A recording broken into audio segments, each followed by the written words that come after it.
തൃപ്പൂണിത്തുറയിൽ ഇത്തവണ ബി.ജെ.പി പ്രതിനിധീകരിച്ച് സെലിബ്രിറ്റി സ്ഥാനാർത്ഥികൾ എത്തുമെന്നായിരുന്നു പ്രതീക്ഷ. അക്കൂട്ടത്തിൽ ഉയർന്നു കേട്ട ഒരു പേരാണ് മേജർ രവിയുടേത്. എന്തായാലും മേജർ രവി ഇത്തവണ തൃപ്പൂണിത്തുറയിൽ മത്സരിക്കില്ല. പകരം അവിടെ പാർട്ടിക്ക് വേണ്ടി വിയർപ്പൊഴുക്കിയ നേതാക്കന്മാർ തന്നെ മുന്നിൽ വരും എന്ന തീരുമാനത്തിലേക്കാണ് ഇപ്പോൾ ബി.ജെ.പി പോകുന്നത്. ഇത്തവണ ബി.ജെ.പിക്ക് സ്വന്തം പാർട്ടി സ്ഥാനാർത്ഥി തന്നെ എന്ന സൂചന. ബി.ജെ.പിക്ക് വലിയ ഒരു സാധ്യതയാണ് തൃപ്പൂണിത്തുറയിൽ പ്രതീക്ഷിക്കുന്നത്. ചരിത്രപരമായ ഒരു നേട്ടമാണ് ഇത്തവണ തൃപ്പൂണിത്തുറയിൽ ബി.ജെ.പിക്ക് ലഭിച്ചത്. തദ്ദേശ തെരഞ്ഞെടുപ്പുകളിൽ ബി.ജെ.പിയുടെ പ്രവർത്തകരെ തന്നെ ഇറക്കാൻ ഇപ്പോൾ അതുകൊണ്ട് തന്നെയാണ് പാർട്ടി തീരുമാനിച്ചിരിക്കുന്നത്. പാർട്ടിയുടെ കേന്ദ്ര നേതൃത്വവും സംസ്ഥാന നേതൃത്വവും നടത്തിയ എല്ലാ സർവേകളിലും BJP വക്താക്കളായ PR. Sivasankaran, കെ.വി.എസ്. Haridas, party ട്രഷററും പാർട്ടിയുടെ സ്ഥാപക നേതാവ് അയ്യപ്പൻ പിള്ളയുടെ മകനും സംസ്ഥാന ട്രഷററും ആയ എ. അനൂപ് എന്നിവരുടെ പേരുകൾക്കാണ് ഇപ്പോൾ മുൻതൂക്കം കേൾക്കുന്നത്. പാർട്ടിയുടെ സംസ്ഥാന നേതൃത്വം മുന്നോട്ട് വെച്ച സിനിമാ നടന്മാരായിരുന്നു മേജർ രവി, അതുപോലെ തന്നെ ജയസൂര്യ, ഗായകൻ മധു ബാലകൃഷ്ണൻ, നടിമാരായ ശ്വേതാ മേനോൻ തുടങ്ങിയ ഇറക്കുമതി സ്ഥാനാർത്ഥികളെക്കാൾ പ്രവർത്തകരും നാട്ടുകാരും സർവേയിൽ താല്പര്യം കാണിച്ചത് പാർട്ടി നേതാക്കളെ തന്നെയാണ്. അവസാനമായി കേന്ദ്ര നേതൃത്വത്തിന് പോയ പട്ടികയിൽ party വക്താക്കളായ PR. Sivasankaran, കെ.വി.എസ്. Haridas, A. Anoop എന്നീ പേരുകൾക്കാണ് മുൻഗണന എന്ന് അറിയുന്നു.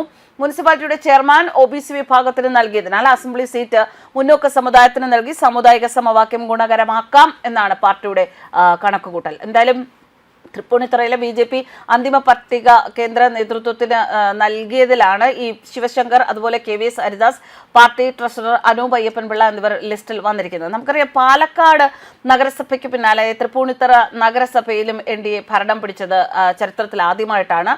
ഒരു സീറ്റിന്റെ ഭൂരിപക്ഷത്തിലായിരുന്നു എൻ.ഡി.എയുടെ വിജയം എങ്കിൽ പോലും അത് ചരിത്രപരമായ ഒരു നേട്ടം തന്നെയാണ്. തൃപ്പൂണിത്തുറ നഗരസഭ എൽ.ഡി.എഫും യു.ഡി.എഫും മാറി മാറിയാണ് ഭരിച്ചു വന്നിരുന്നത്. ഒരർത്ഥത്തിൽ അവിടെ എൽ.ഡി.എഫിന്റെ ഇടതു കോട്ട തന്നെയായിരുന്നു. 21 സീറ്റുകൾ എൻ.ഡി.എ നേടിയപ്പോൾ 20 സീറ്റുകളാണ് എൽ.ഡി.എഫ് ഇത്തവണ അവിടെ നേടിയത്. യു.ഡി.എഫ് 16 സീറ്റുകളിൽ ഒതുങ്ങി. എൽ.ഡി.എഫും എൻ.ഡി.എയും തമ്മിൽ ഇഞ്ചോടിഞ്ച് പോരാട്ടമാണ് അവിടെ നടന്നത്.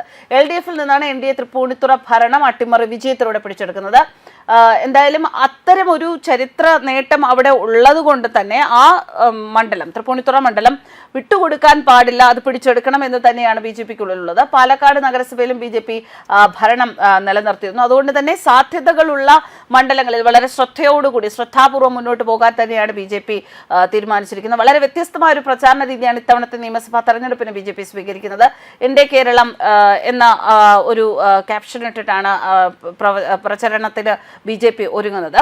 എന്തൊക്കെയായാലും ശരി, ഒരു സിനിമാ നടനെ അല്ലെങ്കിൽ ഒരു സെലിബ്രിറ്റി സ്റ്റാറ്റസിലുള്ള ഒരു വ്യക്തിയെ കൊണ്ടുവന്ന് തൃപ്പൂണിത്തുറ മത്സരിപ്പിക്കുകയാണ് എന്നുണ്ടെങ്കിൽ കുറച്ച് അധികം ആരാധകർ ഉള്ള ഒരു വ്യക്തിയാണ് എന്നുണ്ടെങ്കിൽ അങ്ങനെ കുറച്ച് വോട്ടുകൾ കിട്ടുമെന്നല്ലാതെ രാജ്യത്തിൻ്റെ നാടിൻ്റെ വികസനത്തിന് വേണ്ടി എന്തെങ്കിലും ചെയ്യുമെന്ന് ഉറപ്പുള്ളത് അല്ലെങ്കിൽ ആ രീതിയിലൊരു ചിന്ത വേണമെന്നുണ്ടെങ്കിൽ അവിടെ ബി.ജെ.പിക്ക് വേണ്ടി പ്രവർത്തിച്ച ഒട്ടനവധി നേതാക്കൾ ഉണ്ട്. ആ നേതാക്കൾക്ക് ഒരു അവസരം കൊടുക്കാതെ ഈ സെലിബ്രിറ്റി സ്റ്റാറ്റസിലുള്ള ആൾക്കാരെ, അത്തരം സ്ഥാനാർത്ഥികളെ തിരഞ്ഞെടുക്കുന്നത് ബുദ്ധിമോശമാകും എന്നതുകൊണ്ട് തന്നെയാണ് ഇപ്പോൾ ഇത്തരത്തിലൊരു തീരുമാനത്തിലേക്ക് ബി.ജെ.പി എത്തുന്നത്. എന്തായാലും ഇതോടുകൂടി മധു ബാലകൃഷ്ണനും ജയസൂര്യയ്ക്കും മേജർ രവിക്കുമൊക്കെ ഒരു കനത്ത തിരിച്ചടി തന്നെയാണ് ലഭിച്ചിരിക്കുന്നത്. അവർക്ക് അവിടെ സ്ഥാനാർത്ഥിത്വം ലഭിച്ചേക്കും എന്നുള്ള ഊഹാപോഹങ്ങൾ പടരുന്നതിനിടയിലാണ് ഇപ്പോൾ ഇത്തരത്തിലൊരു നീക്കം ബി.ജെ.പി മുന്നോട്ട് കൊണ്ടുവരുന്നത്. എന്തായാലും ലഭിക്കാൻ